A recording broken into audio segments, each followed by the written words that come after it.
你们两个，快将9片龙鳞交出来！诬陷我们，你是想死？只用拳头讲道理。你就成为第2个被我杀的悬空山弟子吧。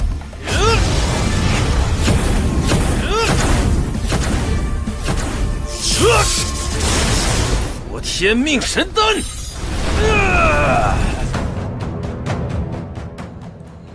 ！Kembali lagi bersama Mimin di sini. Seperti biasa, Mimin selalu mendoakan kalian semoga selalu dalam keadaan sehat dan dalam kondisi terbaik.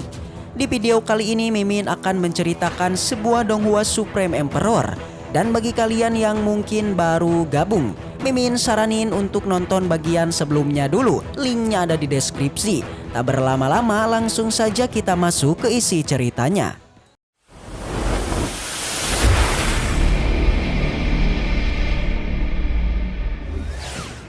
Cerita kembali dilanjutkan yang memperlihatkan Muyun dan kedua orang lainnya itu sudah sampai di dalam sana. Mereka langsung menemukan sebuah harta yaitu 9 sisik naga. Di sana mereka yang melihatnya malah langsung mengambil keputusan sendiri, di mana Bos Muyun hanya akan mendapatkan 1 sisik sedangkan mereka berdua akan berbagi rata. Tentunya mereka juga mengatakan kalau Bos Muyun tak bisa protes sama sekali karena memang dengan kekuatan mereka berdua, mereka bisa saja membunuh Muyun terlebih dulu dan tak memberinya 1 sisik pun. Jelas mereka mau berbagi 1 dengan Bos Muyun itu sudah menjadi keberuntungannya. Sedangkan untuk Bos Muyun sendiri, sembari melihat bayangan dari Raja Peri, ia pun akhirnya teringat kalau ternyata 9 sisik naga di sini ialah yang menaruhnya di kehidupan sebelumnya. Sampai ia pun tak mempermasalahkan kesepakatan mereka dan bersedia saja jika diberi 1. Tapi dengan syarat ialah yang akan mengambil sisik naganya. Namun jelas kedua orang ini tak membiarkannya sama sekali dan mengingatkan kalau mereka bukanlah tipe yang mudah percaya. Oleh sebab itulah biar mereka saja yang mengambil sisik naganya dan Bos Muyun tinggal menunggu saja. Sontak Bos Muyun lagi-lagi tak keberatan sama sekali. Tapi dengan licik ia pun menggunakan kekuatannya dan mengaktifkan patung naga di sana. Tentunya sebagai praktisi veteran kali ini ia pun akan menunjukkan kekuatannya dan kemampuannya dalam bertahan hidup. Sementara untuk Baiju dan Peiyang, tanpa basa-basi lagi mereka pun langsung mencoba untuk mengambil sisik naganya. Yang sudah jelas karena Bos Muyun sudah mengaktifkan patungnya tadi. Jadi kedua orang ini pun harus menerima serangan telak dari patung naganya. Sontak mereka yang memang tahu akan hal itu benar-benar cukuplah kesal. Berbeda dengan Bos Muyun dengan kepura-puraannya, ia pun pura-pura khawatir dengan mereka dan mengatakan biar ialah yang akan mengambil sisik tersebut. Tentunya sembari melihat bayangan dari Raja Peri, ia pun mengatakan selama 20 tahun ini ia belum pernah menang sama sekali. Bahkan ia selalu dikejar-kejar oleh orang lain. Jelas untuk yang kali ini ia tak akan diam lagi dan akan menunjukkan kekuatannya. Yang pada akhirnya Bos Muyun pun bisa dengan mudah mengambil ke-9 sisik tersebut. Sontak mereka yang melihatnya benar-benar sangat marah dan langsung menyadari kalau Bos Muyun sudah merencanakan semuanya. Apalagi seketika itu juga Bos Muyun langsung menyimpan ke-9 sisik tersebut dan mengambil semuanya. Di sana ia pun hanya mengatakan kalau ini bukanlah kelicikannya, melainkan adalah keegoisan mereka sehingga menyebabkan akibat seperti ini. Alhasil mereka yang mendengarnya lagi-lagi sangatlah kesal. Terlebih lagi Bos Muyun bilang karena mereka tak bisa mendapatkan sisik tersebut. Jadi ini adalah kesalahan mereka sendiri. Tentunya ia juga mengingatkan sejak zaman dahulu yang kuatlah yang layak untuk mendapatkan semuanya. Jelas yang lemah hanya bisa terdiam saja. Di sana karena dua musuhnya yang memang sudah terluka, Bos Muyun juga langsung mengeluarkan pedang miliknya dan menantang mereka berdua. Jelas ia pun bilang jika saja mereka berdua tidak meremehkannya, mungkin ia tak akan memicu larangan di sini. Tapi karena mereka yang mulai duluan, jadi ia tak keberatan sama sekali dan ia akan menunjukkan konsekuensinya. Sontak mereka yang melihatnya langsung ketar-ketir dan bergegas melarikan diri. Alhasil Bos Muyun juga tak bisa apa-apa dan melepaskan mereka. Tentunya untuk sekarang ia berniat meminjam dulu kekuatan dari Raja Peri sebelumnya untuk mengatasi keadaan di 1000 dunia kecil. Namun karena garis darahnya yang masih sangatlah lemah, Bos Muyun langsung menanyakan kepada Jusian di mana telur dan sarang dari naga 7 warna. Tapi di sana Jusian tak mau mengatakannya. Sampai ketika mereka menjelajahi tempat tersebut, Muyun malah melihat sebuah batu prasasti. Tentu melihat itu bos kita pun menjadi kaget, tentu saja sekaligus senang. Karena telah mendapatkan satu batu prasasti, akhirnya kini Muyun menemukan prasasti keduanya. Tak basa-basi segera ia pun maju dan mendekatinya. Tapi selain batu prasasti, Bos Muyun lantas berjalan maju mendekati sebuah kolam yang berada di belakang batu tersebut. Dikatakan kolam ini adalah kolam darah naga warna-warni. Jusian saja merasa tak menyangka jika mereka kali ini mendapatkan sebuah keberuntungan. Itu karena menurut Jusian, darah warna-warni ini merupakan darah dari binatang purba. Di mana jika Bos Muyun berhasil menyerapnya, kemungkinan Bos Muyun mampu memahami titik darah abadi, alias teknik darah milik adiknya. Dengan begitu, jika Bos Muyun mampu menyerapnya, dia pun juga bakalan bisa menyembuhkan keluarga Xiaohui. Muyun merasa senang guys, bahkan ia beranggapan jika kolam ini tidak ditemukan oleh Gunung Xuankong yang bahkan oleh dirinya, pastinya semua ketua dari Gunung Xuankong akan merasa marah. Segera ia pun duduk dan mencoba menyerapnya. Tapi lagi-lagi Jusian malah muncul dan menjelaskan mengenai asal-usul darah warna-warni ini. Yang katanya darah ini berasal dari naga alam atas keturunan kuat. Dia meminta agar Bos Muyun berhati-hati. Itu karena orang terkuat saja pastinya akan kesulitan untuk menyempurnakan darah ini. Singkatnya, Jusian mengingatkan Muyun agar tidak menyerapnya secara langsung. Muyun seperti mengeluh. Dia yang sudah mencari darah ini malah tidak diperbolehkan untuk Jusian, jelas sangat menyayangkan. Tapi meski begitu dilihat dari aura darahnya, Jusian mengklaim bahwa darah ini masihlah lemah dan mungkin saja bisa ia sempurnakan. Selain dari darah naga, di sana Jusian juga mengingatkan Muyun tentang batu prasasti. Di mana jika Muyun berhasil menaklukkan keduanya, maka bisa saja Muyun dapat menyerap darah warna-warni ini. Singkatnya Jusian meminta Muyun menaklukkan kedua batu prasasti ini dulu. Setelah itu Muyun diperbolehkan menyerap darahnya. Muyun penasaran dengan misteri dari batu prasasti ini. Dia menyetujui akan hal itu dan langsung melakukan kontak dengan batu tersebut. Kedua energi spiritual pun ditabrakan. Pada percobaan pertama, Bos Muyun sempat gagal memasuki alam batu tersebut. Yang bahkan di sana bos kita terkena serangan telak hingga akhirnya ia pun dibawa pada alam bawah sadarnya.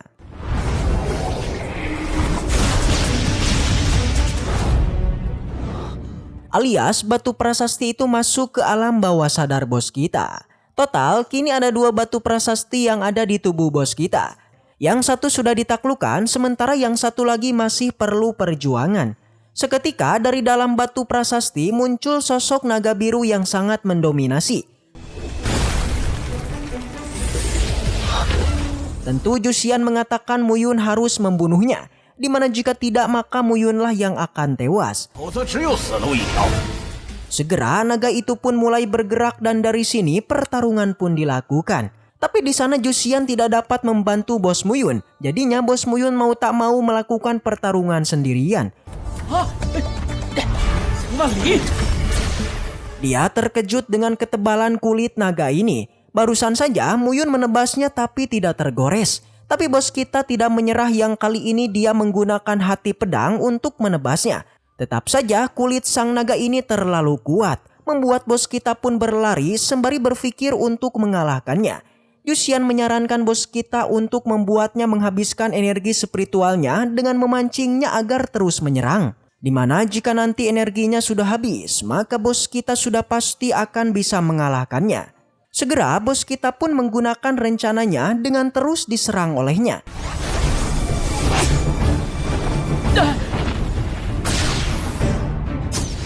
Scene berpindah di luar dari dunia bos kita. Di sana terlihat semua orang tengah kewalahan melawan semua monster yang menyerang mereka. Tentu semua orang juga terkejut ketika melihat Pei Yang dan Jian Yu yang sudah terluka. Keduanya mengatakan bahwa dirinya telah menemukan sisik 9 naga warna-warni yang ada di ruangan hamba.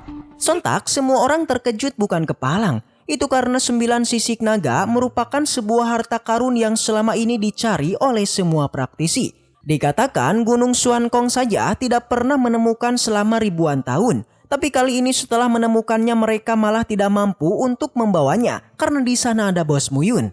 Sehingga keduanya pun berniat untuk menunggu bos kita keluar dulu dari dalam sana dan merebutnya. Mendengar sebuah kata nama dari Muyun membuat seseorang menyuruh Pei Yang untuk mengatakannya sekali lagi. Dia pun mengatakan, Muyun, siapakah dia? Dan ternyata itu adalah Meng Yao yang jelas sangat kaget bukan main ketika nama dari sang kekasih diucapkan. Dia bergerak dengan kekuatan penuh dan meminta Pei Yang untuk mengatakan dengan lantang nama tersebut. Melihat mereka yang masih saja mengoceh dan menghina bos kita, alhasil Meng Yao pun kehilangan kesabarannya dan bergegas menyerang mereka. Bahkan ia mengatakan pecundang seperti mereka ini tak layak mengatakan itu. Tapi lagi-lagi Baiju tak gentar sama sekali dan malah menantang Meng Yao. Yang sudah jelas Meng Yao juga tak keberatan sama sekali dan langsung memberinya pelajaran. Sontak Pei Yang melihatnya ia pun sangat panik. Tapi untungnya Meng Yao masih mau berbaik hati dan mengingatkan untuk kedepannya perkataan mereka harus diperhatikan. Jika tidak maka akan ada konsekuensinya. Dan kemudian ia pun bergegas pergi ke puncak dari reruntuhan dan berniat menemui Bos Muyun kita. Awalnya juniornya yang melihatnya mencoba menahannya karena takutnya Bos Muyun malah menyerangnya juga. Tapi jelas Meng Yao tak terlalu memperdulikannya karena nyatanya ia sangat mengenali bos kita itu. Sementara untuk Bos Muyun di dalam ia masih mencoba untuk menahan gempuran dari naga ungunya. Namun tanpa diduga di saat itu jugalah bayangan dari Raja Peri pun muncul dan mengatakan kalau mereka adalah satu dan ia bergegas membantu bos kita itu. Dengan ini, naga ungu pun seketika langsung menghilang. Bahkan Bos Muyun berhasil menyelesaikan ujiannya dan menyerap bagian kedua dari batu prasasti itu. Tentunya ia pun berniat untuk istirahat dulu. Tapi di sana, di dunia nyata Jusian pun langsung menyuruhnya untuk menyerap darah naganya karena ternyata ruangan prasasti ini sejatinya ditopang semua oleh prasasti kedua. Jelas jika mereka menunda-nunda, takutnya sebelum berhasil diserap, ruangannya ini akan segera runtuh. Apalagi Bos Muyun baru saja menyerap sisa jiwanya yang membuat inilah waktu yang tepat untuk memanfaatkan darah naga. Alhasil Bos Muyun yang mendengarnya juga tak keberatan sama sekali dan bergegas menyerap darah tersebut. Tapi jelas dalam menyerap darah naga ini juga tidaklah mudah. Bahkan sekelas Bos Muyun sampai merasakan sakit yang luar biasa. Namun meskipun begitu demi meningkatkan garis darahnya, ia menolak untuk menyerah dan tetap mencoba menyerapnya. Sedangkan untuk Meng Yao sesampainya di puncak, sayangnya formasi untuk menuju ke ruangan prasasti sudah tertutup. Tentunya ia pun sedikit bertanya-tanya karena memang dua cicunguk tadi padahal baru saja keluar. Yang pada akhirnya ia pun berniat untuk menunggu saja. Balik lagi ke Bos Muyun. Di sana setelah berhasil menyerap darah naganya, bos kita malah hilang kendali dan mengamuk di ruangannya. Bahkan ia menggunakan beberapa teknik baru dari kekuatan darah. Untungnya Jusian yang melihatnya bergegas menenangkan karena memang jika Bos Muyun seperti ini terus, tempat ini pasti akan runtuh termasuk gunung-gunungnya. Yang pada akhirnya dengan tekad yang kuat Bos Muyun pun memaksakan diri dan akhirnya bisa menahan kekuatan itu. Yang ternyata buku darah kuno yang sudah meningkat ke level kedua. Jelas ia pun benar-benar sangatlah senang. Bahkan ia bilang dalam kehidupan yang baru ini ia akan memahami kekuatan garis darah dan bangkit kembali. Tentunya ia juga akan membawa ribuan keturunan dan menyerang 1000 dunia besar. Sontak Jusian yang mendengarnya ia pun sedikit menyinggungnya. Sampai Bos Muyun pun menunjukkan tingkat ketiga dari tubuh emasnya, yaitu tubuh emas 7 warna. Selain itu Bos Muyun juga menyombongkan diri kalau ia adalah seorang jenius. Tapi lagi-lagi Jusian pun sedikit kesal dan mengatakan kalau Bos Muyun masih belum mencapai ranah Peribulu tingkat 8. Tentunya ia pun mengingatkan setiap dunia kecil memiliki penghalangnya sendiri, di mana meskipun Bos Muyun sudah di ranah tersebut, ia tetap akan kesulitan untuk melewatinya. Sontak Bos Muyun yang mendengarnya malah dibuat kaget, karena dulu sebelum ia bereinkarnasi, tak ada yang namanya penghalang ruang. Jelas ia pun beranggapan apakah selama ini sudah ada seseorang yang dengan sengaja menutup ruang-ruangannya. Tapi di sana Juxian tak mau menjawabnya dan menyuruhnya untuk mencari tahu sendiri. Yang pada akhirnya Bos Muyun juga tak terlalu memperdulikannya dan hanya mengatakan kalau ia pasti akan mengembalikan masa jayanya dulu. Sampai di tengah-tengah obrolan itu, tiba-tiba tempatnya pun mulai runtuh yang membuat mereka pun bergegas pergi keluar. Semua orang termasuk Meng Yao kemudian terjun bebas ke bawah tebing ini. Begitupun dengan Pei Yang dan rekannya, dia juga lantas mengikuti semua orang untuk terjun ke bawah.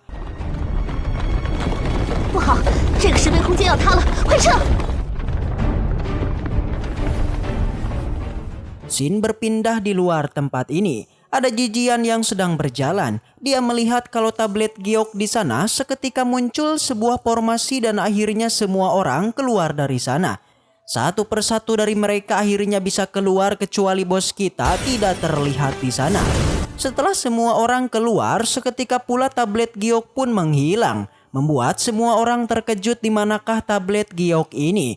Mereka bingung dengan apa yang sebenarnya terjadi. Berbeda dengan Meng Yao, dia khawatir dengan bos kita yang kini dia tidaklah melihatnya. Dia bertanya-tanya di manakah Bos Muyun ini. Semua orang melirik ke sana kemari sampai akhirnya Xing Jihang kemudian berteriak kalau Bos Muyun ada di sana. Dan benar saja, sosok itu adalah Bos Muyun. Meng Yao segera berlari ke arah bos kita, tapi dia malah didahului oleh Master Shao yang malah kini langsung memeluknya. Tak tanggung-tanggung, selain memeluknya, Master Shao juga memanggil Muyun dengan sebutan suamiku. Jelas, itu membuat Meng Yao menjadi kesal. Master Shao berpikir kalau Muyun ini sudah mati, tapi ternyata tidak.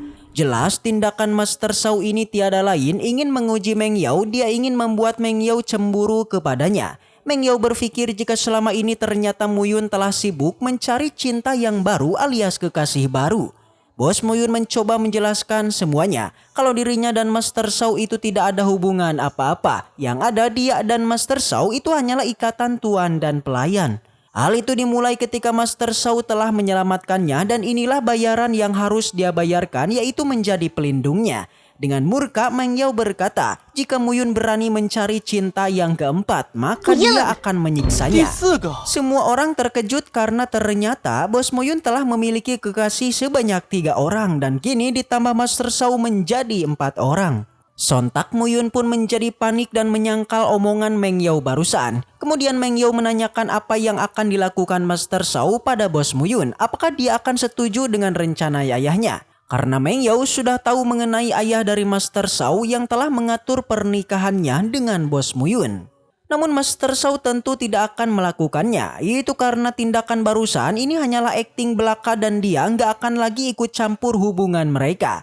Karena lebih baik kini Bos Muyun terus saja menjadi pengawal pribadinya.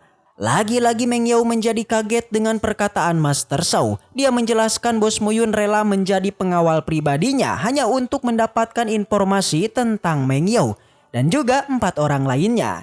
Dari sini Muyun menjadi panik dan dia segera mengalihkan pembicaraan ini dengan meminta kepada Pei Yang dan rekannya untuk menyerahkan sisik 9 naga kuno. Jelas Pei Yang dan rekannya mereka menjadi kaget. Karena ternyata bos kita ini malah menuduh jika mereka lah yang membawa sisik 9 naganya. Selain itu, Bos Muyun juga menjelaskan jika dia tidak mungkin mengambil sisik naga dari tangan mereka berdua. Karena tingkat kekuatan mereka berdua terlalu tinggi. Di mana Muyun hanyalah berkekuatan pribulu tingkatan 3. Sementara Pei Yang dan rekannya memiliki kekuatan pribulu di tingkat 6. Jelas itu mustahil. Tentu Pei Yang tak terima atas tuduhan tersebut. Segera ia pun mengeluarkan kekuatannya dan langsung menerjang Muyun. Bos Muyun tidaklah takut karena katanya hari ini bisa dibilang sebuah balas dendam kepada Gunung Xuankong. Karena ini Pei Yang akan menjadi korban kedua yang akan dia bunuh setelah Chenran. Namun Pei Yang ini tak mampu menyentuh Muyun karena dia mengeluarkan teknik tubuh emas lapisan 3. Semua pukulan, tendangan, tabokan mulai ia lancarkan, namun tak ada satupun yang berhasil.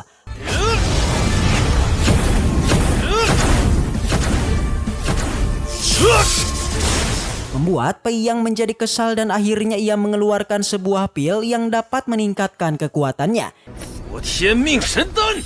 Ji Jian yang melihat itu dia menjadi kaget karena pil ini merupakan sebuah pil dari Gunung Xuankong yang mampu meningkatkan kekuatan praktisi menjadi 2 kali lipat. Tetapi setelah meminumnya efek serangan baliknya juga luar biasa yang tak bisa untuk disembuhkan. Di sana Pei Yang menyinggung Ji Jian mengingatkan akan pertarungannya di masa lalu yang dia juga pernah meminumnya.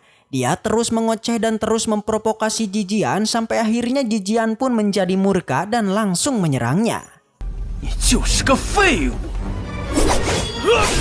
Oke, karena ceritanya sudah usai maka Mimin pamit undur diri dengan sebuah kata pamungkas. Baiklah, mungkin segitu aja untuk pembahasan kali ini. Dan semoga kita selalu diberikan kesehatan untuk mengawal donghua ini. Dan sampai jumpa di video selanjutnya.